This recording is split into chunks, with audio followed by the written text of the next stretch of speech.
The current state of the human family is fractured and deeply divided. Fractured and deeply divided. What's happened is, we are labeled and we are polarized and we're put into camps.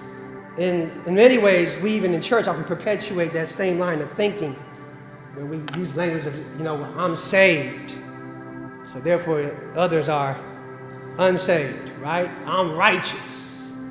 We're righteous, therefore others are unrighteous. Instead of, again, beginning with the fact that I'm human and you're human.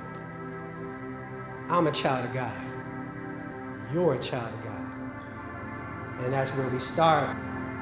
Joseph, here comes that dreamer. You always got to be careful about the people who you hang out with and what you talk about, because when folks talk so much negativity about someone or others, it has a way of getting inside of us and growing around us.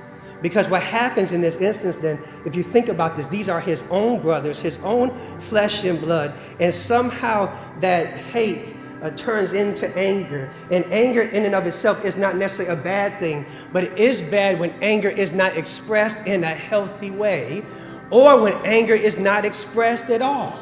And you let that anger build up inside of you. Do you know in the whole story of Joseph, God does not say a word? God is hidden. It almost seems like God isn't there. And in times of life, we too might feel like God isn't there. But we are reassured today that guess what? God is there. My wife is a huge tennis fan. Michelle loves tennis.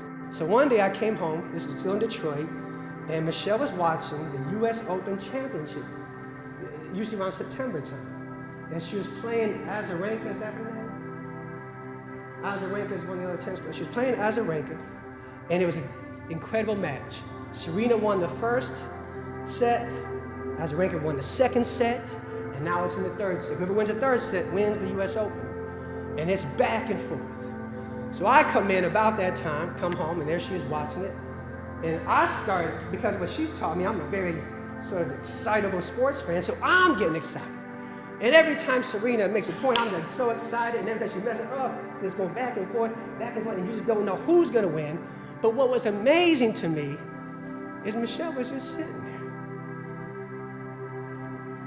Cool as a cucumber. As cool as the other side of the plate. She was just sitting there, watching, sitting there.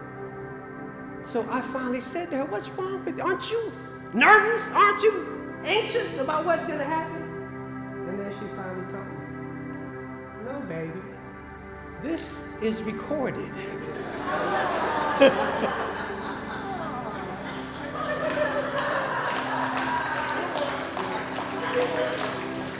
I already know who's going to win.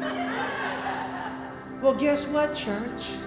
We already know who's going to win.